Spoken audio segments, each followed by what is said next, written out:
လူတွေတယောက်ရဲ့မျက်နှာကိုကြည့်ပြီးသူဘယ်လိုမျက်နှာထားနဲ့သေဆုံးသွားတယ်ဆိုတာတိကျမှတ်မိနေအောင်ဘယ်လိုဖန်တီးမလဲ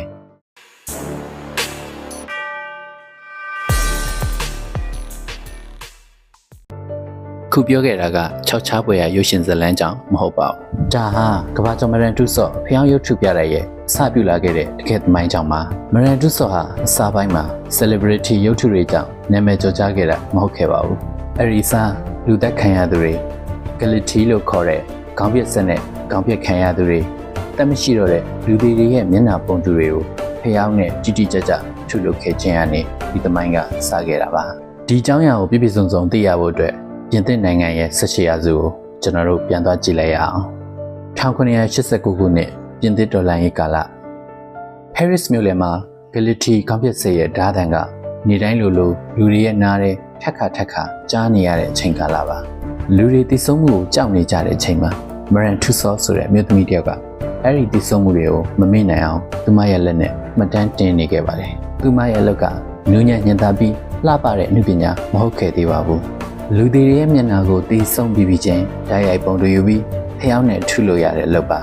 မရန်ထူဆော့ဟာလူတွေရဲ့ပကြီးပုံစံကိုကြည့်ပြီးဖျောင်းရုပ်ထုကိုမထုခဲ့ပါဘူးသူမဟာအလောင်းရှိမှတိုက်ရိုက်ထိုင်ပြီးမျက်နှာကိုဖျောင်းနဲ့ကူးယူခဲ့တာပါဆိုရတဲ့အနက်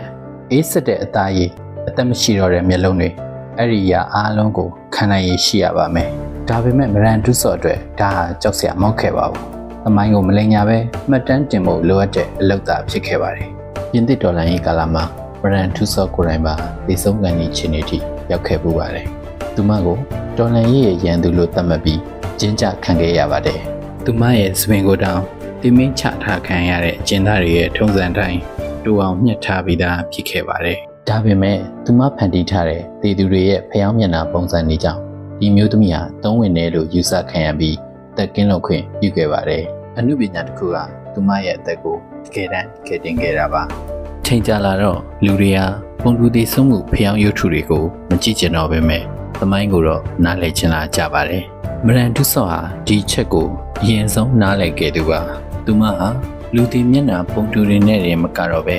အာဏာရှိခဲ့သူတွေသမိုင်းကိုပြောင်းလဲခဲ့သူတွေလူသားတွေစိတ်ဝင်စားနေကြတဲ့ပုံကိုယ်တွေကိုပါပြောင်းနဲ့ထုလုပ်လာခဲ့ပါတယ်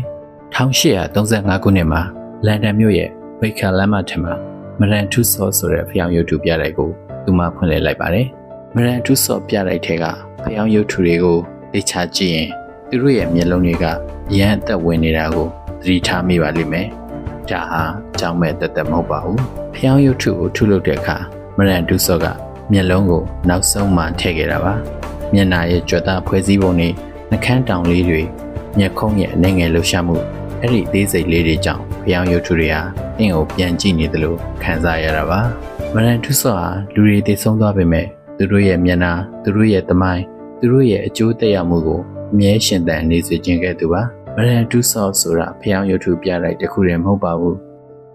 ဒါဟာလူသားတွေရဲ့သမိုင်းကိုအသက်သွင်းထားတဲ့နေရာတစ်ခုပါစောင့်တည်ကြည့်ရှုပေးတဲ့အတွက်ကျေးဇူးတင်ရှိပါတယ်